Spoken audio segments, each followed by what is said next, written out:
Retour en plateau avec nos invités qui sont aussi les partenaires de cette matinale et on les remercie pour ça. On a le plaisir de recevoir sur cette matinale Silicone Monsieur José Barbosa. Bonjour José, Bonjour vous êtes Philippe. directeur cloud privé Horizon chez Tenexa.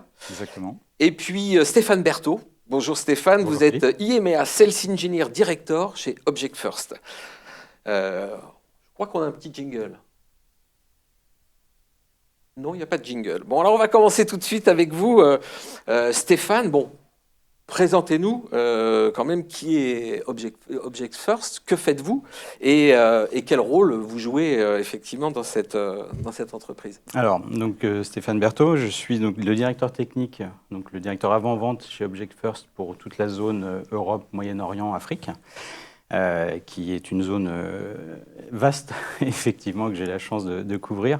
Object First, c'est un constructeur de stockage spécialisé dans le stockage de sauvegarde et qui a fait un choix assez fort de ne fournir de solutions de stockage que pour un éditeur qui est le leader du marché qui s'appelle Vim Software. La raison à ça, c'est que Object First a été fondé par les créateurs de Vim Software il y a maintenant plus d'une quinzaine d'années et qui ont décidé de mettre sur le marché une appliance dédiée à ce constructeur de stockage, dont on parlera un peu plus, je pense. Très bien, même question pour vous, José. Tenexa, que faites-vous et quelle est votre mission, j'allais dire, sur ce grand marché de l'IT? Donc, Tenexa est une ESN française, souveraine. Donc, on a un continuum de services qui va du support utilisateur jusqu'au cloud, en passant par les services managés, l'intégration. En parlant du cloud, on est certifié 27001 HDS, hébergeur de données de santé. On est un cloud français, un acteur français souverain de confiance et en cours de qualification Secnum Cloud. Donc on a eu notre jalon J1 et on pense, on espère et on fait tout pour avoir la qualification d'ici Q3, Q4, voilà, en 2026. Parfait. Stéphane, vous parlez, vous, d'une approche de sauvegarde immuable et sécurisée. Qu'est-ce qui vous distingue par rapport aux autres offres du marché, qui évidemment existent, on le sait très bien. C'est quoi la spécificité? C'est intéressant. Vous avez choisi l'adjectif immuable et sécurisé. Oui. Ça recouvre quoi? Alors, pour faire un petit peu d'histoire, le monde de la sauvegarde a toujours eu besoin d'utiliser, de consommer des volumétries extrêmement importantes. On parle de bandes magnétiques pendant très longtemps et qui sont encore utilisées, qui sont extrêmement efficaces, qui ont la particularité d'être immuables. Donc cette technologie, l'immuabilité, elle existait d'une certaine façon déjà avec les technologies de stockage ou de disque optique. Mais c'est du support complexe à manipuler, sur lesquels on n'est pas capable de faire assez facilement des tests, des vérifications, de la correction d'erreurs, etc. Donc c'est quelque chose de très inflexible. Au début des années 2000, on a commencé à essayer de stocker les données de sauvegarde sur du disque, mais c'était de très grosse volumétrie. Les disques à l'époque avaient des capacités limitées, donc c'est quelque chose qui coûtait extrêmement cher. Et donc est arrivée une technologie qui s'appelait la déduplication, qui permettait de concentrer énormément de données dans une empreinte physique assez restreinte. Donc ça répondait à un besoin à cette époque. Et ça a bien fonctionné avec quelques limitations cependant, notamment en termes de performance, de temps de remise à disposition des données, de complexité à tester les données une fois qu'elles étaient stockées sur ces appliances. Donc ça, c'était un petit peu les enjeux début du 21e siècle, on va dire. Et puis est arrivée la vague à partir de peut-être 2015, les premières attaques significatives de ransomware. Qui n'ont fait que prendre de l'ampleur évidemment, et donc qui consistait à chiffrer les données sur l'ensemble du système d'information pour pouvoir ensuite prendre en otage l'entreprise et lui demander une rançon comme le nom l'indique. À partir de là, l'idée était de dire il faut avoir une copie de ces données qui soit immuable, c'est-à-dire inaltérable. Quand toutes les données des systèmes de production sont chiffrées, il faut qu'on ait un système de secours. La sauvegarde, évidemment, c'est une copie de secours des données, à condition qu'elle-même ne soit pas chiffrée, ce qui, évidemment, est devenu la cible prioritaire des attaquants, puisque silencieusement, on chiffre les données de sauvegarde avant d'attaquer le système de production, et donc on n'a plus de moyens de se retourner. Donc l'immuabilité, c'est un concept qui est apparu aux alentours, un petit peu avant 2019, on commençait à parler de ce système. Ça a été appliqué à des systèmes existants, mais avec des complexités de mise en œuvre, pas forcément, une adaptation pas forcément idéale de ce concept. Alors qu'à côté de ça, un protocole qui s'appelle S3, qui a été rendu populaire, mis sur le marché par Amazon, mais qui est devenu un standard, avait nativement ces capacités d'immuabilité par le fait qu'à partir du moment où on a écrit les données, on ne peut plus les modifier. On peut réécrire à côté une nouvelle version de la donnée, mais on ne peut pas la modifier, puisque c'est la façon dont les données sont elles-mêmes adressées dépend de la donnée originale, du calcul de la signature de cette donnée originale. Donc on ne peut absolument pas la modifier, c'est vraiment inscrit dans le protocole. Donc c'est une technologie que Vim a choisi de supporter pour être la cible de ces sauvegardes. Et ce qu'a choisi de faire Object First, c'est de construire une appliance qui soit spécifiquement dédiée à Vim pour pouvoir fonctionner avec son API, limiter au maximum la surface d'attaque, puisque le protocole S3 des appliances de stockage objet existent déjà sur le marché, mais doivent servir un grand nombre d'applications et donc sont moins sécurisées. Et le principe d'Object First, c'était de dire, dès la sortie du carton, dès la mise en œuvre de l'appliance, l'immuabilité est déjà en place. Donc quand on la positionne chez un client, en moins de 15 minutes, on peut l'utiliser et on est certain que les données sont immuables. Et pour le garantir, on fait réaliser de façon très régulière des tests, des audits par une société externe qui publie ses résultats tous les 6 mois et qui garantit, donc des tests de pénétration, tout ça, qui garantit que ces données sont immuables, ne peuvent pas être modifiées, quel que soit le type d'accès, quelle que soit la compromission des systèmes en amont. C'est très clair. José, alors on le voit, hein, la souveraineté des données, c'est devenu vraiment un critère central. Globalement sur le marché. Et donc j'imagine, pour vos clients, comment ça se traduit sur la fonctionnalité sauvegarde, cette nécessité et cette exigence de souveraineté des données? Alors, la donnée pour nos clients, c'est leur patrimoine. Donc leur patrimoine, c'est l'entreprise. Comme on le disait tout à l'heure, l'immuabilité est très importante parce que étant donné que la donnée est le patrimoine de l'entreprise, si elle est altérée, si elle est modifiée, si elle est non accessible, ça remet en question la vie de l'entreprise. Donc pour nous, c'est un élément clé dans le système d'information d'une entreprise, de nos clients. Donc c'est pour cette raison que il peut y avoir plusieurs cas d'usage, d'attaque, d'altération de la donnée, etc. Pour nous, la sauvegarde est le dernier rempart à la survie d'une entreprise dans le cas, par exemple, d'une attaque de type ransomware. Donc, elle est au cœur de l'entreprise. Donc, on a, en tant que ESN et société française et souveraine, un droit de conseil et une obligation de conseil vis-à-vis de nos clients. Et donc, c'est pour cette raison qu'on a choisi la solution Object First, à travers aussi les services managés que l'on peut desservir auprès de nos clients. Alors on reviendra un petit peu sur ce choix. Ouais. Je voudrais juste revenir sur Stéphane. Donc vous avez commencé à nous parler de cette capacité à assurer, à garantir l'immuabilité des données. Mais comment vous faites, quoi? Quel est finalement votre engagement, j'allais dire, pour répondre à cette promesse, hein, qui est excessivement forte et excessivement attendue par tous les clients et toutes les DSI de France et d'ailleurs? Alors, comme je le disais, ça part de la conception du système qui est prévu pour être immuable avant même qu'il soit déployé.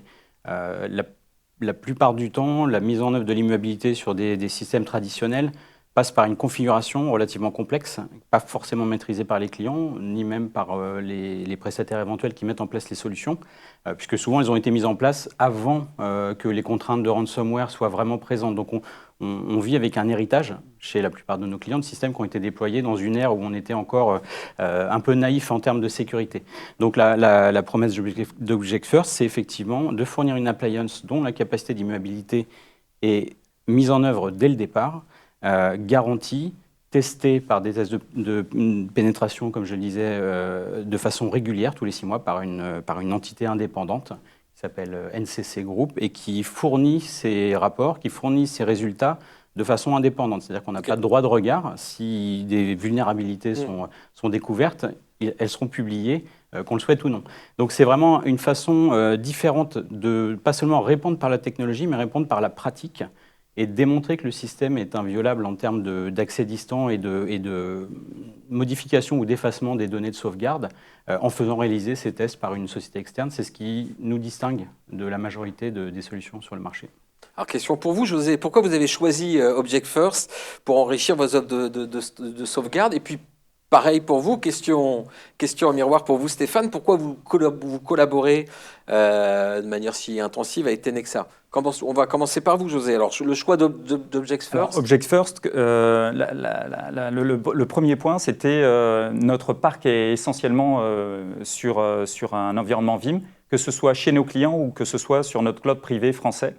On opère les sauvegardes avec les solutions Vim. Donc, ce qu'on souhaitait, c'était un acteur qui puisse nous accompagner par rapport à notre solution de sauvegarde, et aussi parce que dans le cadre de veille technologique, on avait déjà approché Objects First, qui était un acteur récent, puisque vous êtes sur le marché depuis moins de 5 ans, on va dire 3-4 ans, et on avait déjà travaillé avec eux dans le cadre de POC, de tests de veille technologique. Et on a vu que la solution, justement, telle qu'on l'a décrite, était une solution qui allait s'inscrire complètement dans notre environnement de sauvegarde et qui allait permettre d'augmenter justement la sécurité des données de nos clients. Donc c'est pour cette raison qu'on a entrepris cette démarche pour être accompagné par un acteur fort et qui est dans la continuité des solutions de sauvegarde que nous proposons à nos clients. Stéphane, même question, pourquoi ce choix de Tenexa? Alors le partenariat avec Tenexa, il est important pour nous, effectivement, parce que Objects First est un fournisseur de technologie.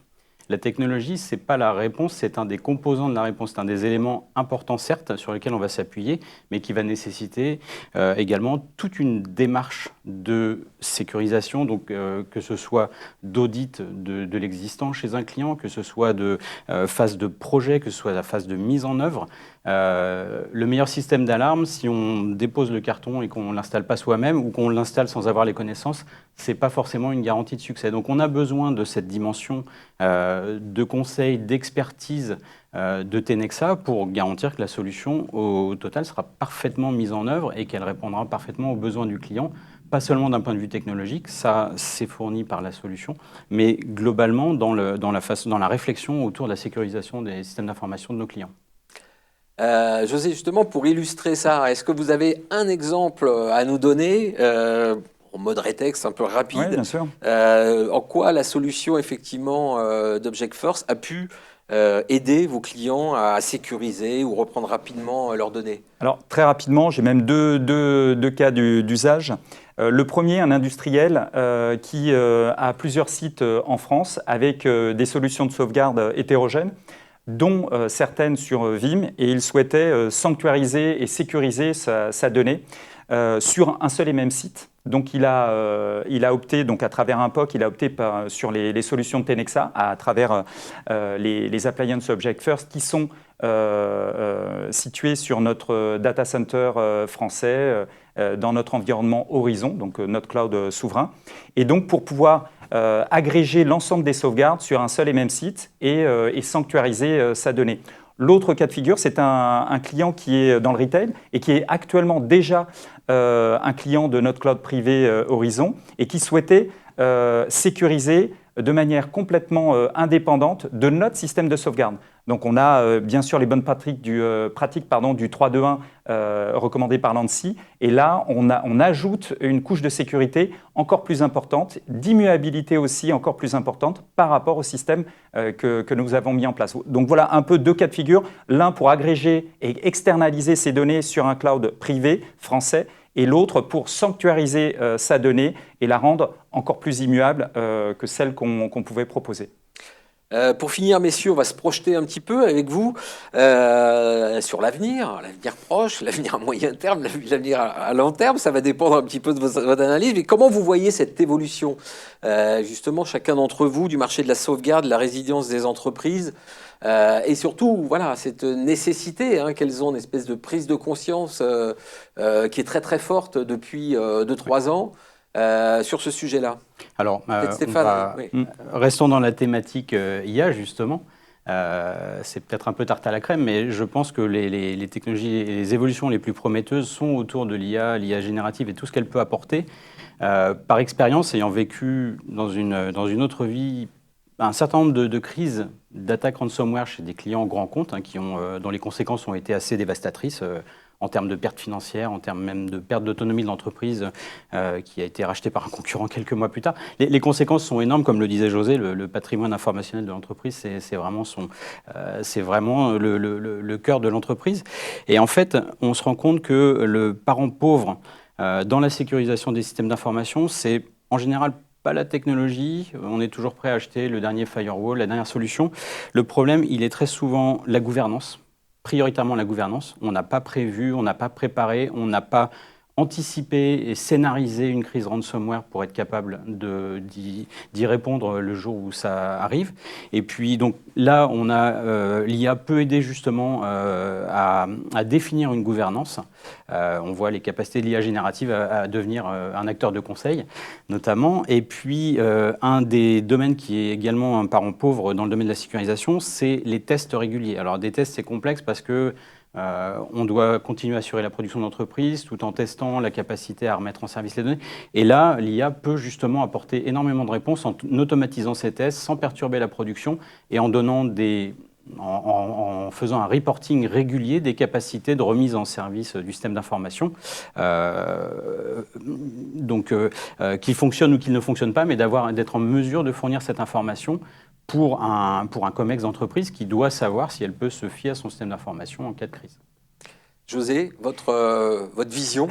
Ma vision, elle est pas géopolitique, mais je vais en parler, je vais adresser quelques mots sur ce sujet. La donnée, comme on le disait, et on a cessé de le répéter tout au long de cette interview, elle est primordiale pour l'entreprise. Alors je vais parler un peu de Cloud Act et de cette nécessité de conserver la donnée en France par des acteurs français. Étant donné que c'est le patrimoine d'une entreprise, le patrimoine finalement des sociétés françaises, je pense qu'il est important, en tout cas pour nous, de conserver cette donnée chez des acteurs français tels que Tenexa, avec des solutions qui permettent de garantir l'immuabilité de la donnée de l'entreprise. Eh bien, ça sera le mot de la fin. Merci beaucoup, José Barbosa. Donc, je rappelle que vous êtes le directeur cloud privé Horizon chez Tenexa. Et merci aussi infiniment à vous, Stéphane Berthaud, IMIA Sales Engineer Director chez Object First. Merci à tous les deux. Merci d'avoir été là. Et bonne fin de journée. Merci. Merci.